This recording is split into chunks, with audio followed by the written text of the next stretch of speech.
Subscribe now. EU Debates. President Zelensky, Justin, dear colleagues and friends of Ukraine, thank you very much for the invitation to this year's Crimea Platform Summit. 8 years after Russia's illegal annexation of Crimea and 6 months after the beginning of Russia's latest blatant war of aggression, it is more than timely to come together with partners in this important forum. Today, on the day we commemorate the victims of Stalinism and fascism, we make once again clear that the international community will never accept Russia's illegal imperialist annexation of Ukraine territory. Russian unprovoked and unjustified war of aggression against Ukraine has been met with a courageous defense by the Ukrainian people. To them, I pay my utmost respect. Their resolve and bravery are admired all over the world. They reject a world where might makes right, where great powers can just swallow up smaller states if they like. This summit demonstrates that today Ukraine's partners are more united than ever. I can assure you, today as in Elmau, when I met with my fellow leaders of the G7, Germany stands firmly by the side of Ukraine for as long as Ukraine needs our support. We will uphold our unprecedented sanctions together with partners. We will support Ukraine financially. We will continue to supply weapons. We have put on track a new package, including another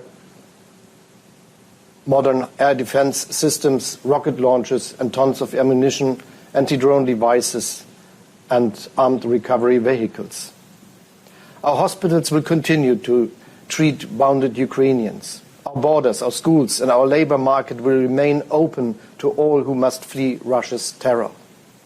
What is equally important, together with our partners and allies, we have intensified our outreach to third countries to further strengthen the international support of Ukraine.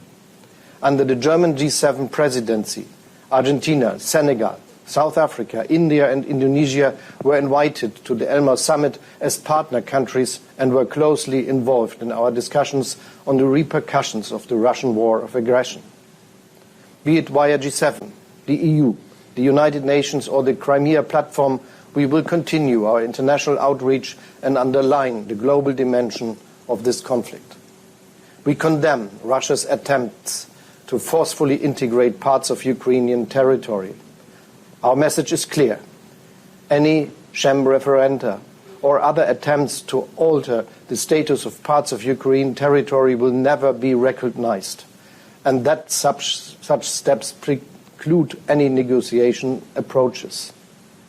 It is Russia, with its war of aggression, that is responsible for worsening food security, with grave implications for people worldwide. As a reaction to this crisis, at this year's summit in Elmau, the G7 provided an additional $4.5 billion support for global food security. We welcome the recent United Nations agreement on grain exports via maritime safe corridors. As European Union, we have facilitated grain exports via land and rivers, thus exporting over 8 million tons of Ukrainian grain between April and early August through our solidarity lanes. We also see that storage capacities in Ukraine are still under pressure.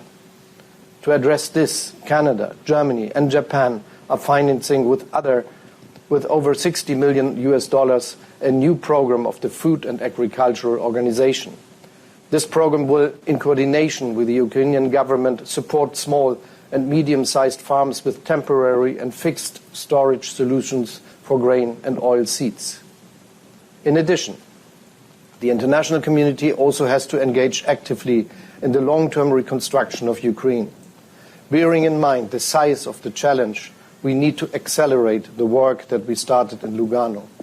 In support of this process, in my capacity as President of the G7 and together with the European Commission, I will host an international high-level expert conference for reconstruction in Berlin in October. We want to bring in international expertise as early as possible and take forward the proposals that are already on the table. Ladies and gentlemen, I'm certain Ukraine will overcome the dark shadow of war, because it is strong, brave, and united in its fight for independence and sovereignty, and because it has friends in Europe and all over the world. I wish my Ukrainian colleagues and friends a safe celebration of their National Independence Day tomorrow. Thank you. Thank you, Mr. Chancellor.